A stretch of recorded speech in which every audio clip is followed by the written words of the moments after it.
నమస్తే, నేను మీ శివకృష్ణ బోరాడ.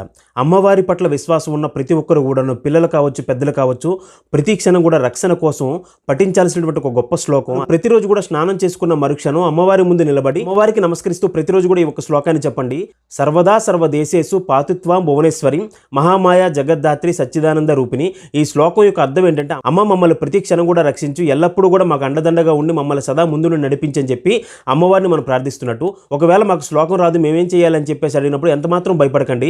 ఎప్పుడైనా సరే అమ్మవారు భక్తిని మాత్రమే చూస్తుంది. మనకి శ్లోకాలు వచ్చా రావా, మనం పండితులమా కాదా, మనం జ్ఞానులమా కాదా, ఇవేవి అమ్మవారు చూడదు. మనలో ఎంత భక్తి ఉంది, మనం ఎంత భక్తితో అమ్మవారిని పూజిస్తా ఉన్నదే అది మాత్రం అమ్మ చూస్తుంది. కాబట్టి మీరు చేయాల్సింది ఏంటంటే, ఒకవేళ మీకు ఎటువంటి శ్లోకాలు రాకపోతే ఒక్క 2 నిమిషాలు అమ్మవారిని మనసులో స్మరించుకుంటూ శివశివ అంటూ అమ్మవారిని స్మరించుకుంటూ అమ్మవారికి నమస్కరించి మమ్మల్ని ప్రతిక్షణం కూడా రక్షించమని చెప్పేసి అంటే ఖచ్చితంగా అమ్మవారు ఎల్లప్పుడూ కూడా రక్షిస్తుంది. అమ్మవారి యొక్క రక్షణ మనకు ఎలవెల్లా కూడా ఉండాలంటే మొదట మనం గుర్తుపెట్టుకోవాల్సింది, మన మనసులో ఎటువంటి కల్మషం ఉండకూడదు.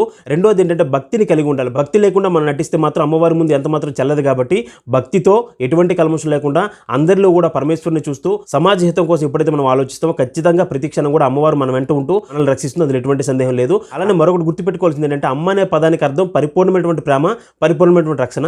మీరు ఏ జీవిలో చూసినా సరే అమ్మతనం ఎప్పుడైతే ఉంటుందో అక్కడ ఖచ్చితంగా తన యొక్క పిల్లల్ని రక్షించుకోవడం కోసం విపరీతమైనటువంటి ప్రేమను, విపరీతమైనటువంటి శక్తి సామర్థ్యాలు ప్రతి జీవి కూడా కలిగి ఉంటుంది. అలాంటిది జగత్తునంతటికి తల్లినటువంటి అమ్మవారు ఈ యొక్క సమస్త విశ్వాన్ని రక్షించడం కోసం, తన యొక్క పిల్లల్ని రక్షించుకోవడం కోసం ప్రతి క్షణం కూడా పరితపిస్తుంది. అందులో ఎటువంటి సందేహం లేదు. అయితే మనం గుర్తుపెట్టుకోవాల్సింది ఏంటంటే, ఎప్పుడైతే సన్మార్గంలో జీవిస్తామో, ఎప్పుడైతే సమాజ హితం కోసం ఆలోచిస్తామో ఖచ్చితంగా అమ్మవారి యొక్క అనుగ్రహం మనకు ఎల్లవెల్లా ఉంటుంది. ప్రతి ఒక్కరు కూడా మంచి ఆలోచనలతో జీవిస్తూ ఎవరికి ఎటువంటి హాని తలపెట్టకుండా మంచి జీవన విధానాన్ని కలిగి ఉండాలని చెప్పి భగవంతుని మనస్ఫూర్తిగా ప్రార్థిస్తూ ధన్యవాదాలు. జై హింద్.